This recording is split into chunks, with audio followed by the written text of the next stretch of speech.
Kimes on who she believes is the Browns' X factor for 2024. This from the Mina Kimes Show. The reason I went with the Browns offensive line is because we saw Deshaun Watson struggle so much under pressure. So the idea is if they can return to their high level of play, that would go a long way towards him playing decently. He's just a Conklin, from Jack Conklin, just because he is the one of Jedrick Wills, DeJuan Jones, who played decently well. But Jack Conklin, when he's healthy, has been an absolute superstar at times. So if he can come back and be a superstar, is the thinking, this offensive line could look kind of like what we expect them to be. And it's a serious injury, so there's a little more. You don't know what you're going to get the second time he's going through that big of a recovery. He's older now. I almost have been a little surprised how well this contract worked out for the Browns. I think they gave him another one, too. I think he's on his third veteran contract because the Titans were a little anxious because of his injury history back when Cleveland originally signed him, and it's worked out.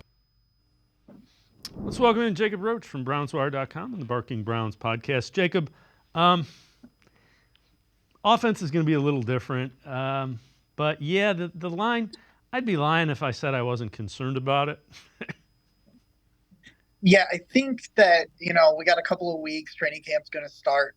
We might finally get some answers with that because of the top tackles, man, like the only one that's been on the field for actual team drills is DeJuan Jones. So if you're kind of concerned about where, Jack Conklin makes that post on Instagram, and that's great.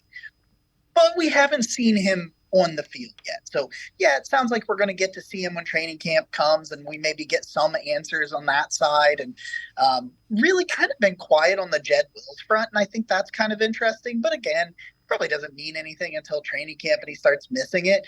But you don't want to be in the position you were in last year, signing free agents off the street to start games at left tackle and that sort of thing.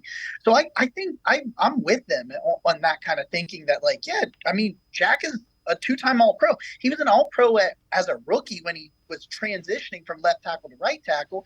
They signed him and bring him to Cleveland. He's an All-Pro right away. So as much as I think that it would be best for him to maybe be the third tackle because I don't want to stunt the growth of DeJuan Jones, I can see why you would want him back, that stalwart back that guy that's just turning 30 to play at right tackle, just because, the proof's in the pudding, and Conklin, when healthy, is very good.